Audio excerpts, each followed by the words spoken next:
Hello, everyone. It's so nice to connect with you. We're going to be starting our monthly questions and answers in a moment. And before that, I have a couple of announcements. And I'm going to share the screen for the first one. We've been working on a project for some time to make all of the Rosicrucian Forum magazines from the very first one available to members. So we have finally achieved this big goal, and you can find these in your member portal. So when you log in to your member portal, for example, to access your monographs, you see this page. And over to the right, where that red arrow is, it says access the Rosicrucian Forum. So when you click on that, it takes you to the next page, which says Rosicrucian Forum Archives. And this is where we have all the previous Rosicrucian forums. The current ones are on this first page, back to the year 2020. If you click on Rosicrucian Forum Archive, then it takes you to all of the past issues back to the first one in 1930. So these are now available to all members of the English Grand Lodge for the Americas, and we're working to make this available to all members, but right now we have it live on the English Grand Lodge for the Americas member portal. So there is just such rich material in these old Rosicrucian Forum magazines. So our next page here will show, you just go to rosicrucian.org, and that's where you'll find the Rosicrucian Forum magazine, both the current issues and the archives. Our next page here is going to show the link for our next Rosicrucian Initiatic journey through Egypt. We have just opened this trip up. It's for next summer of 2025. And you can find the link in the chat. And we also are linking this in rosicruciancommunity.org, which is our calendar of events. And down below here is also what we posted in the chat, is the direct link to be able to get more information and to book the tour. So it's really a remarkable experience. These are initiations along the Nile. It starts July 26th of next year and concludes on August 13th. And in Egypt, we'll have the opportunity to visit many temples. These are ancient Egyptian temples, most of them right along the Nile. We'll visit the Temple of Isis at Philae, the Temple of Hathor in Dendera, the Healing Temple of Komombo, Karnak Temple, Luxor Temple, and all of that while we are on a 7-day cruise on the Nile. So we'll be sailing on one of the most magnificent rivers in the world, the Nile, and stopping at these different locations. We'll also experience the Sphinx and the Great Pyramid, and we will have the rare privilege of entering Queen Nefertari's magnificent tomb. You might be familiar with this architectural masterpiece. It's one of the best preserved and most ornate of all known tombs, and that's in the Valley of the Queens. So again, this is for next summer, July 26th through August 13th of 2025. All right. So a follow-up to last month's gathering when we talked about our commitments for Earth Day. Earth Day is celebrated every year in April, and I asked everyone if you would please make a commitment to do something for Earth Day. And this year's theme worldwide is to find ways to use and produce less plastic. So 2 members in Canada shared, today we decided to bake our own bread to eliminate the plastic bags that the bread comes in. I mentioned that I always carry a fork in my purse. It's kind of a half-size fork. And since Earth Day, I'm aware of how frequently I use that. And if I didn't have it in my purse, how often I would be using a plastic fork one time and discarding it. So instead of a one-time use, I keep using my fork, and it's made out of some kind of plant material. I can't remember what it is, but it's not plastic and it's durable. And the main thing is just to be more aware. We can all play a role in using and producing less plastic. And it's not too late. Even though Earth Day was last month, you may still find creative ways to use and produce less plastic. Maybe you'll bring your own bag to the grocery store, or you can store your food in glass containers. So thank you to everyone who made a commitment at our last questions and answers meeting. And for those of you who shared later some of the things that you're doing. Now we're ready for this month's questions and answers. We are beings of light, animated by universal spirit, having consciousness from the God of our hearts. Being that we are conscious with the essence of God or the divine, when did we separate? That we became imperfect in thought and now have to learn how to be like the divine again to once again reunite. Do we become little pieces of consciousness different than our source? Philosophers and thinkers have considered this question for millennia. And I don't think anybody knows exactly when the individuation or the separate perception began.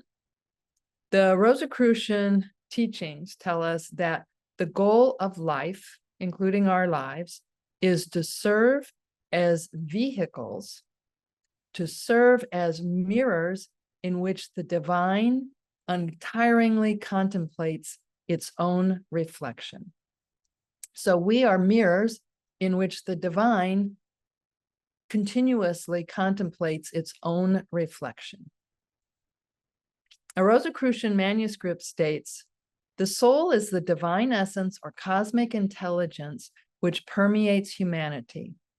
There is but one soul in the universe, the universal soul of the divine, the living, vital consciousness of the divine. Within each living being, there is an unseparated segment of that universal soul. It never ceases to be a part of the universal soul." And we've seen this example in the monographs of a string of electric lights. And you have the source, and then you have each light bulb. There could be a blue light bulb and a green light bulb and a yellow light bulb. And those represent us and these individual manifestations of that same universal soul. A Rosicrucian manuscript states, "The universal soul is perfect in essence, but it is not conscious of this latent perfection. By incarnating into matter and by animating all living creatures, its goal is specifically to achieve this realization of consciousness, and thereafter to integrate itself with the divinity from whence it came.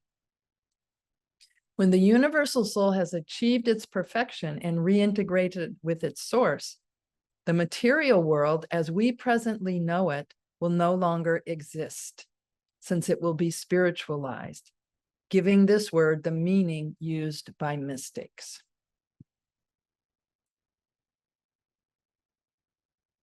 I'll continue.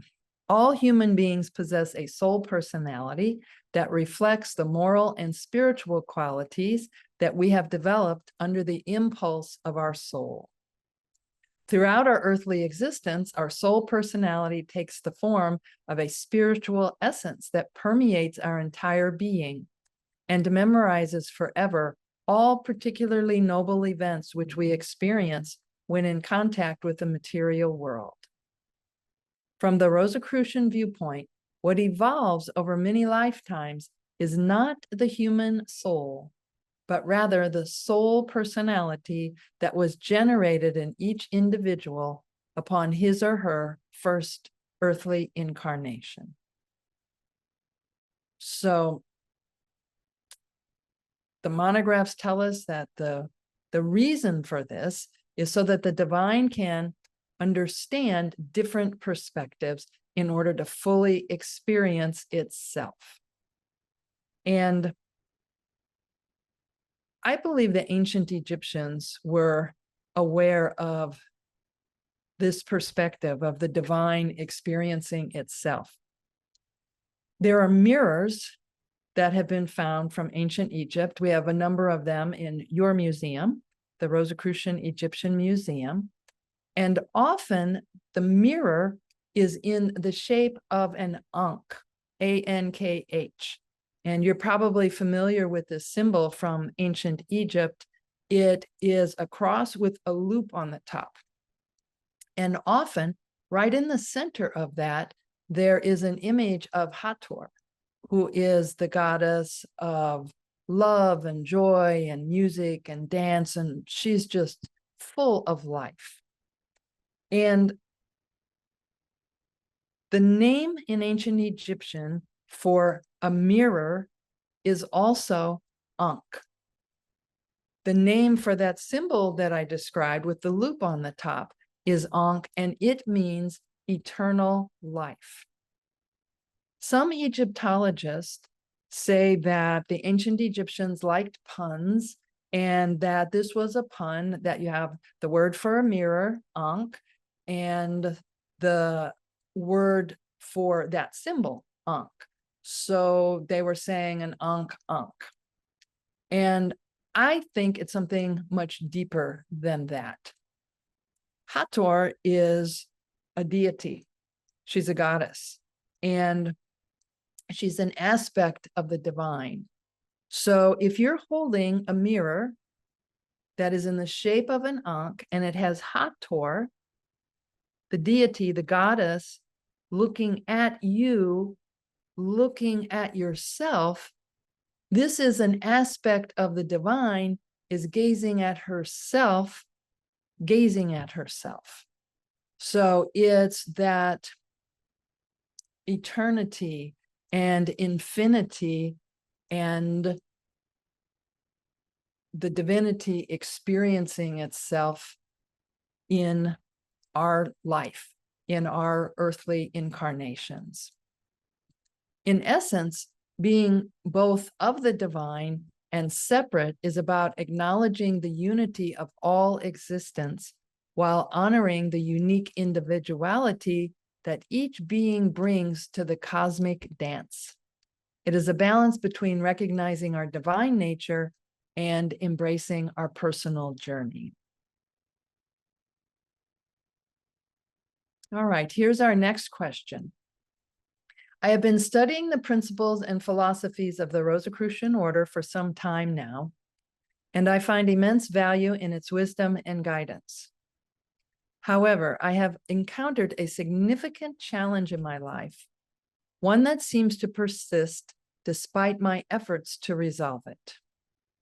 I am curious to learn what insights the Rosicrucian Order offers regarding large problems that seem to linger and resist resolution. Most importantly, how does the order approach such challenges, and what action steps could I take from a philosophical and practical standpoint? And there was a little more information given related to this question. And so I'd like to mention first that we encourage members to seek professional counseling whenever you feel that might be helpful. And there is trauma therapy and grief therapy.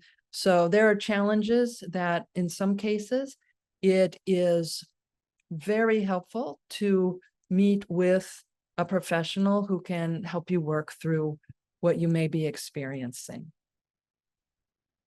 Some Rosicrucian techniques that we have to help us are when we ascend to the celestial sanctum and turn our issue over to a higher power. This is our meditation when we start where we're seated, and then we see ourselves a little bit above where we're seated, above our city, above our country, until we attune with the highest plane of spirituality with which we can attune. And we visualize this as a place that fills our heart with joy. This is a vibrational plane, it's a frequency, and that's a little abstract for us. So we see it as a place that just causes our heart to overflow with joy. And when we're attuned with this high level of spirituality, we can state what our challenge is and open ourselves up to the resolution, to a challenge we've had, to healing, to comfort. So attuning with the celestial sanctum is a very powerful tool for addressing issues that may be obstinate or seem very difficult to overcome. And this meditation is presented in the very first set of lessons that new members receive. It's so valuable, and it's presented right at the beginning of our Rosicrucian studies. We can also ask our subconscious mind to reveal more to us about the situation. And the technique that is suggested is that when we feel ourselves falling asleep, we're in that borderline state, we're about to fall asleep, we speak and say, subconscious, reveal more to me about this situation. And we can repeat that 3 times. And we do it so close to when we're falling asleep that that's the last thing that we are consciously aware of before we fall asleep. And there are other techniques that we've talked about in different teleconferences, and some of them are related to the Rosicrucian teachings, but not part of them. And one aspect is that we have different parts. We have parts, and we can recognize this very easily. We have a part that presents itself to our mom, and a part that presents ourself to our employer, and a different part that presents itself to our employees. So we have different parts that we present to the world. We don't behave exactly the same with everyone we meet. If we're speaking to a child, we may present a different part. And there are ways to become aware of these parts and to understand if maybe some part doesn't want to let this issue go. Whatever this challenge is that this member is facing, there may be parts that are holding on because they feel they haven't been heard yet, that something's been silenced, and that part is not releasing because it feels that it's important to be heard. And Carl Jung spoke about this with the shadow side. And what's really important is not to make any part bad, just to realize that we have all these different parts that we behave with. And if there's a challenge and you're just not getting over something, there are ways of getting in touch with those parts. Sometimes you find them in your body.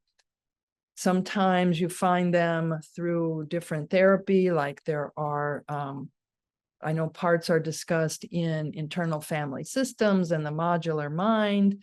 And so there are ways that you may be able to get in touch with this part that you're saying is through everything you've tried, just hasn't been able to find resolution yet. And just for a moment, just close your eyes and take a deep breath.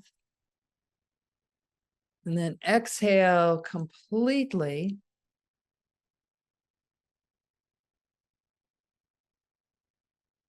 And breathe normally now. And just see if, ask yourself, does some part of your body want your attention right now? You may feel it as tension or upset. Is there some part of your body that wants your attention? And often we can find that if we sit quietly and ask what it's trying to communicate to us, we can get an answer.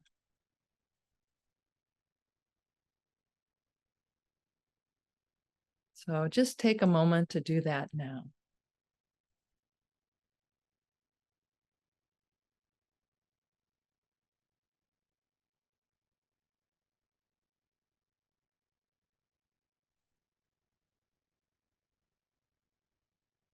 Okay. Here's our next question.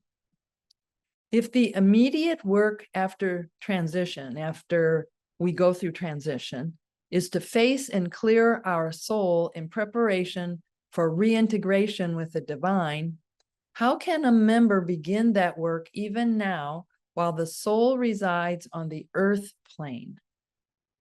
In other words, is there a method as Rosicrucians to prepare for the great initiation? Our monographs address this, how we can prepare for our next life in this life. And it's to start doing now what we hope to do in our next life. So if you want to paint in your next life, start painting now. If you want to be a singer in your next life, start singing now. Maybe you'll take lessons or you'll just find a place to sing regularly. If you want to be a politician in your next life, whatever it is, engage with that now. So think about this. With all of your life experience, you know more now than when you were first born. So you have an idea of, okay, if I did this, that might be really beneficial for me, or I would have really enjoyed that in this life. So you can get a little head start in the next life. What would you want to do in your next life? Now, maybe it would involve experiencing more vitality in your life, or serving others, or expanding awareness. What would you want to do in your next life?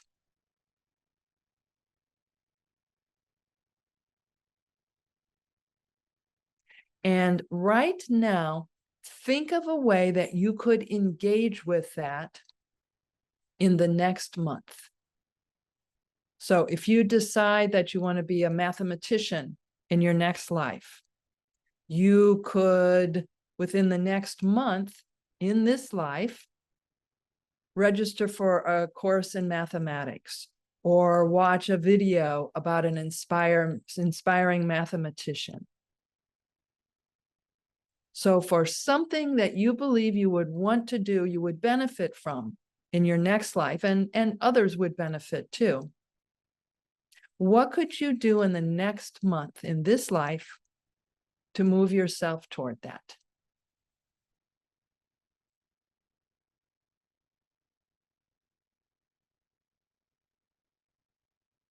And then commit yourself to doing that within 30 days. 30 days from now, you will have taken the first step towards being engaged with what you want to do in your next life. So you're going to be ahead of everybody else. You will have planned ahead of time. Well, not everybody else. I guess they're the rainbow children. You're going to be one of the rainbow children. You're bringing all this expanded awareness and some of what you've learned in this lifetime to the next lifetime. I've mentioned before that the woman who was known as Grandma Moses, she started painting when she was 78 years old. She had done needlework before that, and she got arthritis. And her friends encouraged her to try painting the same scenes instead. And so again, she started painting at 78 years old, and she continued painting until a few months before her death at the age of 101.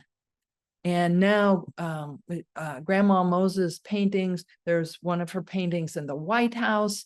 It's called July 4th, and it was issued as a US postage stamp.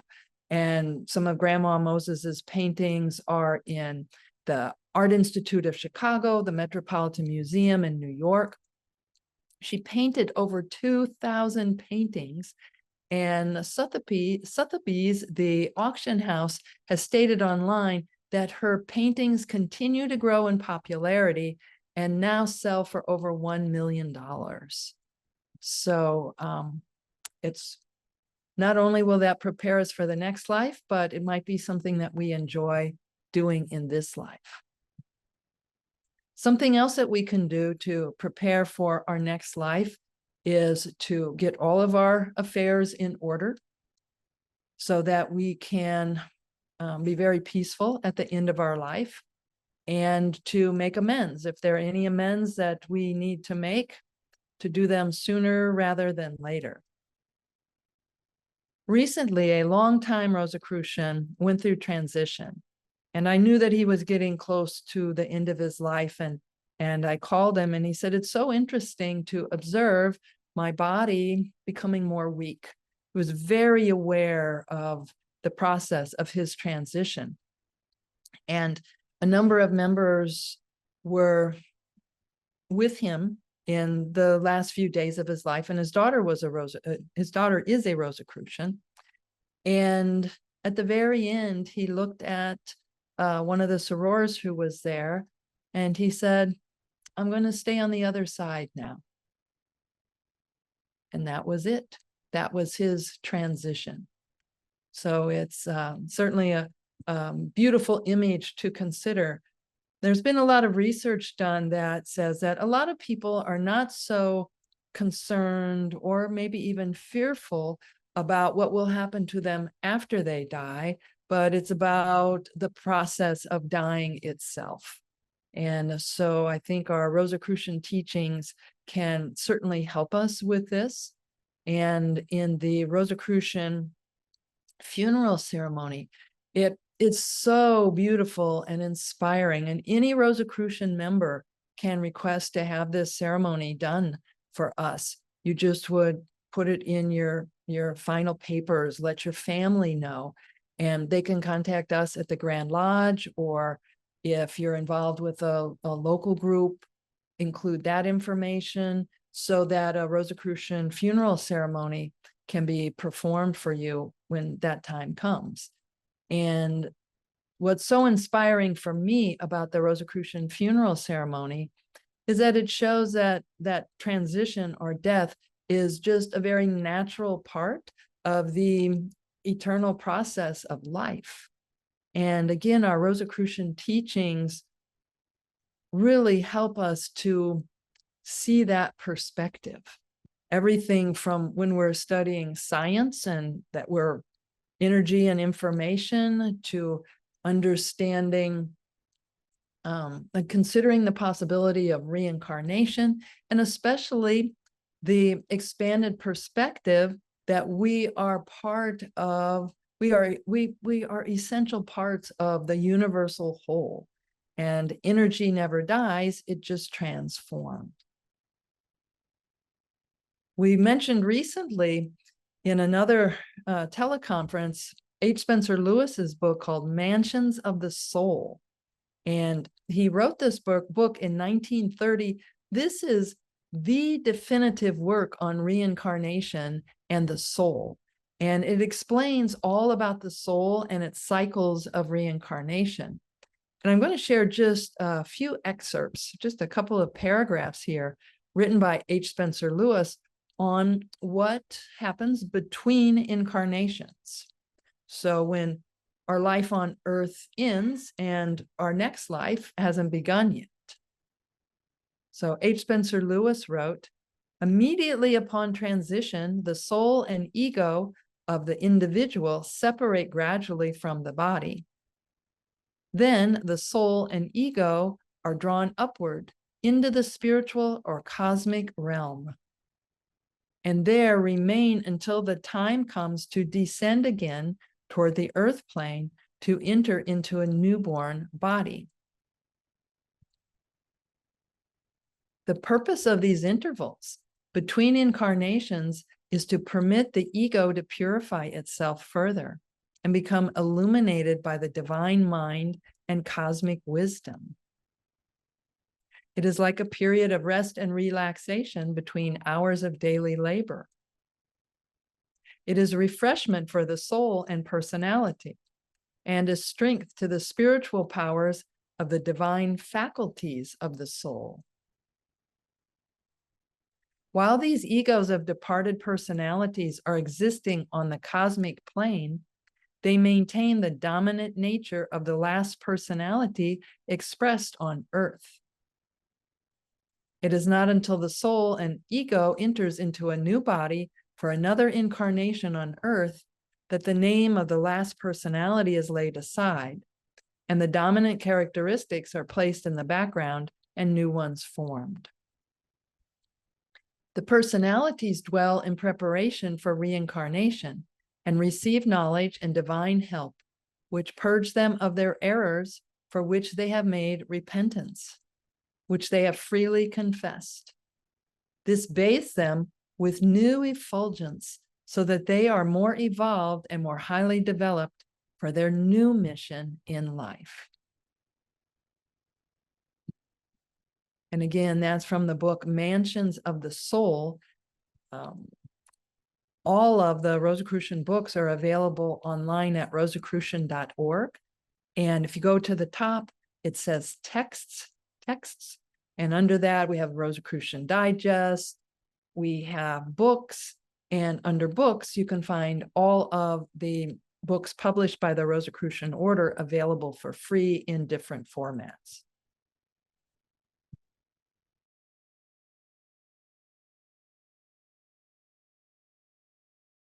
Here's our next question. Where does the tradition of light, life, and love originate from? Why were they chosen as guides to the temple rituals? Light, life, and love is a very common phrase in the Rosicrucian Order AMWORK. And it was H. Spencer Lewis who chose these as guides in the rituals that he shared. Also at Rosicrucian Park, we have a monument to H. Spencer Lewis that is in the shape of a pyramid. And on the pyramid, it says in Latin, light, life, and love. And his ashes are interred under that in a meditation shrine. These were mentioned before his time, though. I don't know the exact origin. However, the phrase light, life, and love has been an integral part of Rosicrucian teachings for many years. Light represents knowledge, wisdom, and enlightenment. It symbolizes the pursuit of spiritual and intellectual illumination, as well as the quest for truth and understanding. Life signifies the vitality and divine spark present in all living beings. It emphasizes the importance of living in harmony with the natural world and recognizing the sacredness of all life. Love embodies the principle of compassion and also unity and the interconnectedness of all beings. It highlights the importance of love as a driving force for personal and collective transformation. So these principles, light, life, and love, are central to our teachings, and it blends elements of mysticism, philosophy, science, and alchemy. The tradition of light, life, and love serves as a guiding framework for all of us in our spiritual practices and in our efforts to contribute positively to the world. Our next question. According to the book Rosicrucian Questions and Answers by previous Imperator H. Spencer Lewis, the year 1915 was the birth of a new cycle of the order in the US. The length of the active cycle is 108 years. This puts the year 2023 as the beginning of a silent cycle for the next 108 years. How did the beginning of this silent cycle affect our order? And so on April 1st, 2023, the Imperator and all the Grand Masters met in New York City, where the Rosicrucian Order AMORC was founded, and this was the 108th anniversary of the founding of AMORC on that day.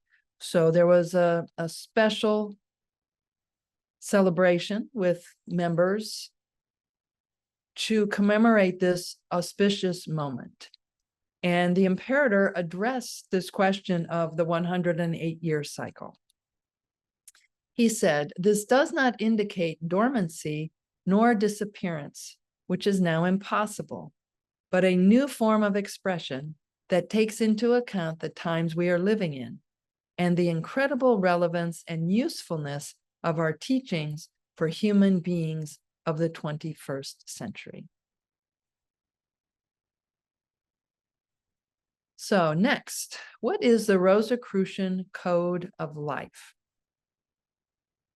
This is a document that was originally published in the Rosicrucian Manual in 1918, and it's been revised since then to more modern language that gives suggestions for living a life of spiritual awareness, ethical behavior, and compassionate action.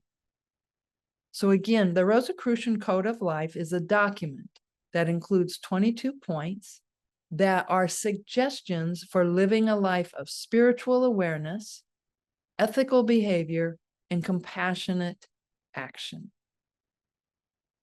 And I invite you to consider for a moment, and some of you have many years of life experience, many years of experience as Rosicrucians. If you had to think of one suggestion for living a life of spiritual awareness, what would that be? In your experience, what best contributes to living a life of spiritual awareness? Just think about that for a moment. What best contributes, if you were giving advice to someone, what best contributes to living a life of spiritual awareness?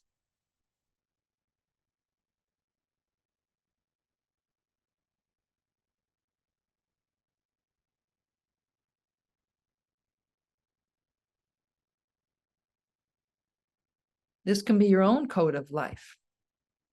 So next, what do you think would best contribute to living a life of ethical behavior? Maybe it's your own code that you live by, or again, you're giving advice to someone with less experience than you. What suggestion do you have for living a life of ethical behavior?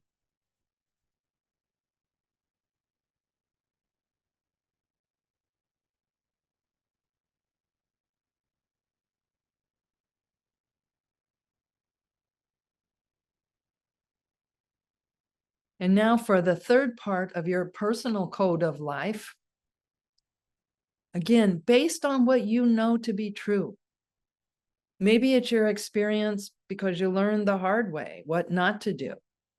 Or maybe it's your experience because you found when you behave in a certain way, life is more harmonious. So the last section is, what would your suggestion be to someone for living a life of compassionate action? Compassionate action.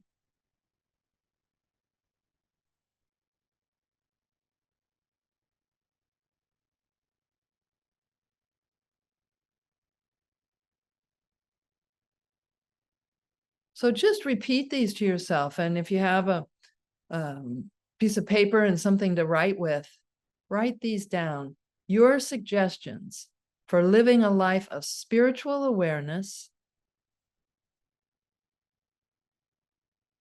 ethical behavior, and compassionate action.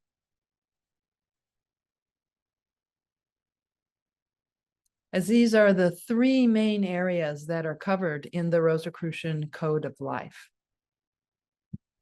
And now we're going to watch a video that the order produced on the Code of Life.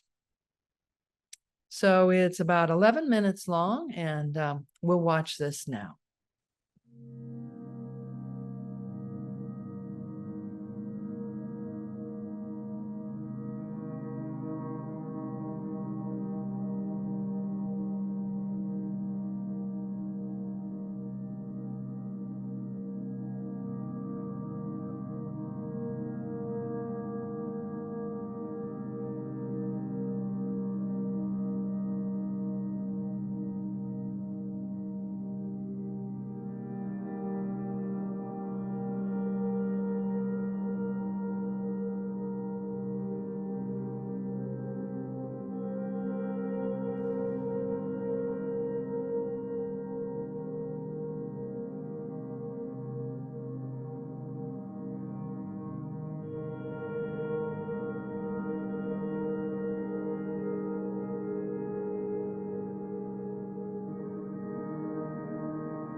So mote it be.